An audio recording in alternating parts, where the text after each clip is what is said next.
Amici del Messaggero Veneto, dall'Unesco City Marathon passiamo a discutere di un argomento che sta sicuramente a cuore a tutti i friulani, ma in generale direi agli italiani, che è il caso di Giulio Regeni. Innanzitutto diamo il benvenuto a Marco Orioles, benvenuto al Messaggero Veneto. Marco, perché ti abbiamo chiamato qua in Viale Palmanova? Per il semplice motivo che ha fatto molto discutere, tra virgolette, nell'ambiente che si batte, soprattutto dell'associazionismo, per riuscire ad arrivare alla verità giuridica, soprattutto sul caso dello studente di Fiumicello, per quanto riguarda il tuo fondo sul nostro giornale, in cui diciamo in maniera più o meno velata dici che potrebbe essere una buona soluzione quella a distanza di quasi un anno di rimandare l'ambasciatore italiano al Cairo. Ce la spieghi un pochino meglio? Certo. Innanzitutto la mia non è un'iniziativa individuale, ma Sì, ricordiamo Zanardi Landi ci sul sono Corriere della Sera. stati più invocazioni, tra cui quella da cui ho preso spunto, che è quella dell'ambasciatore Zanardi Landi, che sul Corriere della Sera di lunedì ha scritto un lungo articolo in cui sostiene, credo ha ragione, che siccome l'attuale strada per ottenere giustizia, ossia la linea della fermezza comprensiva del ritiro del nostro ambasciatore, non ha pagato, probabilmente bisogna studiare un altro approccio. Questa è la prima considerazione. La seconda considerazione è altrettanto semplice. L'Egitto è un attore importante in una regione che ci interessa, che è di nostro interesse strategico, è il Mediterraneo. L'Egitto è la superpotenza araba dal punto di vista demografico, economico e militare. È un attore che si sta muovendo in modo sempre più attivo in quest'area e con particolare riguardo a uno Stato, o un ex Stato se preferisci, la Libia, che ha per noi Una teoria di Stato, diciamo. una teoria di Stato, un principio, un embrione. Sappiamo che si è dissolto con la deposizione di Gheddafi e non si è più ripreso, attualmente c'è una spaccatura tra est e ovest, e nell'anarchia se ne stanno approfittando un po' tutti, trafficanti di uomini e di altre merci, ma anche ci sono ovviamente i jihadisti che non poco tempo fa avevano una testa di ponte sul mare e poi sono stati scacciati. L'Egitto gioca un ruolo fondamentale in Libia perché sostiene attivamente il generale Haftar, che è il capo militare del governo della regione occidentale, della Cirenaica. Tra l'altro ricordiamo il recente anche viaggio di Hollande Certo. al Cairo, insomma, stringere rapporti ancora più stretti Ma con in Egitto al-Sisi. sono tutti impegnati dietro le quinte. La Ecco, Gran scusami Bretagna se ti lì. interrompo. Facciamo una domanda che magari tu che conosci bene la zona ci puoi dare una mano. Allora, è vero che diciamo, da un punto di vista formale tutte le istituzioni italiane continuano a richiedere appunto con una linea di fermezza la verità sul caso.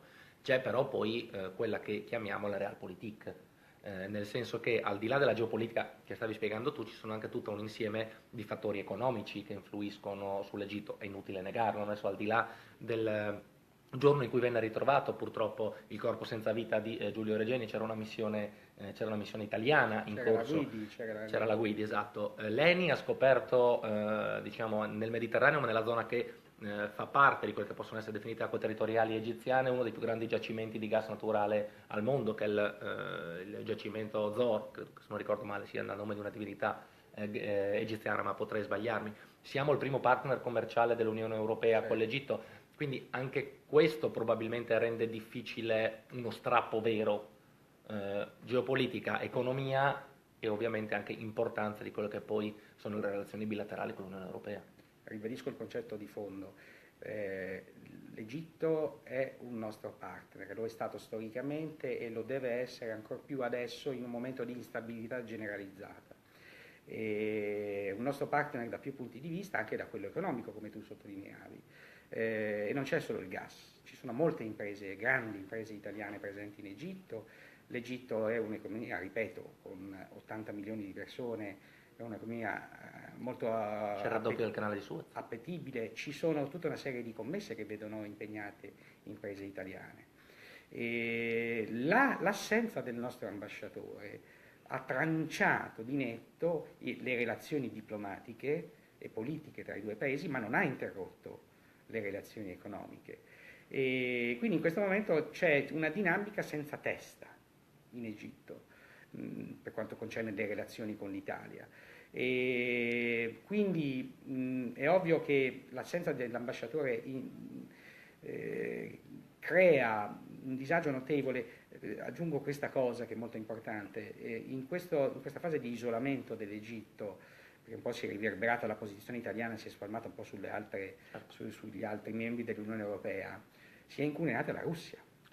Si è incuneata la Russia spregiudicatamente ha una politica mediterranea che sta prendendo forma man mano dall'intervento in Siria del 2015, adesso la Russia si è tuffata con due piedi in Libia e sostiene attivamente lo stesso attore, cioè Haftar, che è l'alleato dell'Egitto. Allora, la Russia ha già ottenuto, in cambio di questo sostegno, la promessa di installare delle basi militari in Cirenaica, e questo rappresenta la naturale prosecuzione del lavoro fatto in Siria. Poche centinaia di miglia da Pantelleria, da Sicilia. Esattamente. Ora, sebbene sia interesse di tutti instaurare una relazione serena con la Russia, mantenendo ognuno le proprie posizioni, perché sono posizioni irriducibili, quelle russe e quelle occidentali, non possiamo tuttavia non ostacolare il tentativo russo di egemonizzare il Mediterraneo. Già la flotta russa naviga serenamente nel Mediterraneo, e questo rappresenta una fonte di preoccupazione, per esempio, per i nostri alleati storici che sono gli Stati Uniti, che anche loro hanno cerchiamo di capire come si muoverà Trump. L'amministrazione Trump ha ribadito in più occasioni il proprio desiderio di interloquire con la Russia. Certo è che il desiderio di Trump si scontra con i membri stessi della sua amministrazione, in particolare il suo ministro della difesa e il suo ministro degli esteri, il segretario di Stato Rex Tillerson, che hanno già sottolineato di essere contrari alla volontà di Trump di dialogare con la Russia. E ha ragione, secondo me, perché la Russia, con la mossa spregiudicata del 2014 di fagocitare la Crimea e con la continua ingerenza in Ucraina, è un attore molto pericoloso che sta facendo fibrillare tutta una serie di membri dell'Unione Europea, in particolare quelli orientali. Ora, il fatto che la geopolitica russa si allunghi sul Mediterraneo e possa beneficiare della collaborazione di un attore come l'Egitto, che dovrebbe essere naturalmente propenso a collaborare con l'Occidente, non può che preoccuparci. Quindi ribadisco il concetto. Noi siamo senza ambasciatore in Egitto, e le relazioni diplomatiche sono interrotte. L'Egitto, naturalmente, siccome la natura non accetta... ufficialmente. Naturalmente, dietro le quinte si muove lo stesso la diplomazia italiana. Siccome l'Egitto è uno Stato di primaria rilevanza in quell'area, è nostro interesse collaborare con lui ed è interesse dell'Egitto collaborare con noi.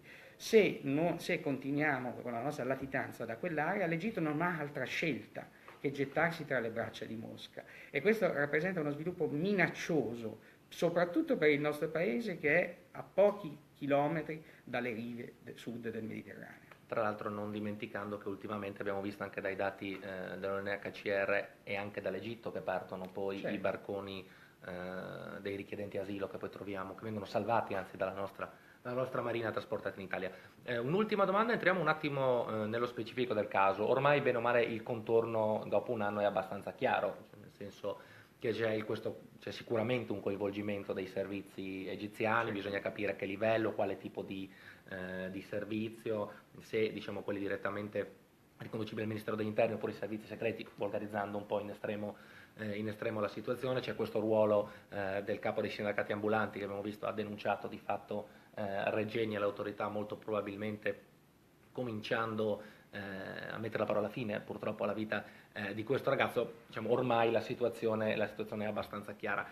Nel senso, cosa si può ottenere o pretendere secondo te ancora? O non c'è il rischio che ci facciano trovare qualche colpevole di facciata pur di mettere a posto le relazioni, sempre al netto che abbiano interesse invece a metterle a posto e non vadano ad allearsi con i russi, perché ormai dopo un anno e qualcosa diventa, diciamo così, un po' difficile pensare di riuscire ad arrivare ad una verità piena e compiuta e che possa magari anche coinvolgere dei vertici dell'apparato. Allora, adesso dirò una cosa probabilmente che non piacerà. Secondo me lo slogan ufficiale, Sì. verità per Giulio Regeni, dovrebbe essere trasformato in verità su Giulio Regeni. Perché? Perché il ragazzo, brillante, era troppo intelligente per una persona che conosceva molto bene la realtà egiziana, e noi ancora non sappiamo effettivamente cosa stesse facendo lì. Attenzione, non voglio dire... Beh, certo, i professori di Cambridge si sono rifiutati di rispondere a Ecco, qualsiasi allora, domanda degli inquirenti. formalmente lui era lì per scrivere la sua tesi di dottorato, però sappiamo anche che collaborava con un giornale italiano, Sì. in particolare il Manifesto, dove esprimeva chiaramente la sua posizione antipatizzante nei confronti del regime di Al-Sisi. Questo lo esponeva già naturalmente a dei rischi. Ora, se lui abbia fatto anche delle cose che trascendevano il suo incarico accademico e possono avere attirato l'attenzione dei servizi egiziani, e questo è un aspetto su cui bisogna fare luce, non perché a me piacciono le teorie del complotto, tutt'altro. Di solito la verità è più trasparente di quanto si possa pensare, però è certo che Giulio Regeni si è mosso in un'area grigia, dove si è esposto a dei rischi incredibili, perché i sindacati autonomi in Egitto sono un presidio dell'opposizione al regime di El-Sisi. È un settore in cui la fratellanza musulmana... Il capo non sembrava, da quello che... No, è un personaggio assolutamente spregevole, sì, assolutamente spregevole e spregiudicato, tant'è che lui dalle sue parole cercando di prendere i soldi si comprende inglesi, chiaramente che lui aveva secondi fini nelle relazioni con Giulio. Si è inventato anche questa storia del cancro della moglie dell'operazione. Esatto. Però, ripeto, la verità deve emergere sull'intero percorso che ha condotto all'omicidio, parliamo chiaramente dell'omicidio brutale e omicidio di Stato. Noi dovremo sapere, in questi, quanto è stato? 2 mesi più o meno, in Egitto, adesso non ricordo. Più, perché sei arrivato a settembre, lui se è non arrivato vado a a settembre, memoria... era tornato. Dobbiamo sapere, perché anche ripercorrendo a ritroso la parabola di Giulio in Egitto, possiamo individuare quegli elementi che possono aver condotto al suo omicidio. Per cui, secondo me, la collaborazione... Stringendo anche un po', voglio dire, quello che è il cerchio sui reali responsabili e sui mandanti. Io non mi spiego, o forse me lo spiego, l'atteggiamento delle autorità accademiche di Cambridge. Non me lo spiego, perché non vogliono collaborare, perché non vogliono dire. Noi sappiamo anche un'altra cosa, che il tutor di Giulio Regeni, la professoressa, non mi ricordo, Abdullah Ram, una cosa del genere, non nascondeva la propria antipatia nei confronti del regime egiziano. Allora, aver assegnato a Giulio una missione così delicata, di andare a insinuarsi in dinamiche politiche roventi, è certamente un'operazione spericolata. Io ho sentito diverse persone in quei giorni terribili di febbraio del 2016, dopo la rivelazione, dopo la scoperta del corpo martoriato di Giulio, erano tutti ovviamente con la stessa, la medesima, la posizione è unanime della comunità degli italiani, noi vogliamo la verità, ma tutti sottolineavano che Giulio Regeni si era assunto dei rischi incredibili, cioè è come andare a fare un'indagine sulla libertà di stampa in Iran, o un'indagine sulla condizione femminile in Iran. È ovvio che automaticamente... O sui desaparecidos in Argentina di Videla. Esatto, è come andare a fare il militante liberale nell'Argentina di Videla o nel Cile di Pinochet. Ovviamente noi sappiamo che fine hanno fatto anche gli stranieri sotto questi i regimi latinoamericani negli anni '80. Questo non significa... E lo ricorda, per molti versi. Noi non vogliamo giustificare, attenzione, queste osservazioni non significa giustificare quel che è successo, significa contestualizzare, comprendere quel che è successo. Certo, magari se gli inglesi rispondessero a qualche domanda potremmo avere anche Ma anche degli indizi per quanto riguarda la Procura di Roma, no? Per Pignatone, per Certo. poter lavorare un pochino, non con maggiore celerità, ma con maggiore puntualità È assolutamente irritante sugli argomenti. la posizione di Cambridge, Quello sì. perché Giulio era un loro studente, È stato mandato da loro in Egitto. è stato mandato in missione in Egitto, non si capisce perché non si vogliano assumere questa responsabilità e interloquire con le nostre autorità giudiziarie, che stanno lavorando anche per togliere fiato a chi sostiene che Giulio fosse una spia. Certo. Dobbiamo sgombrare il campo da questi. Un sobillatore. Un sobillatore.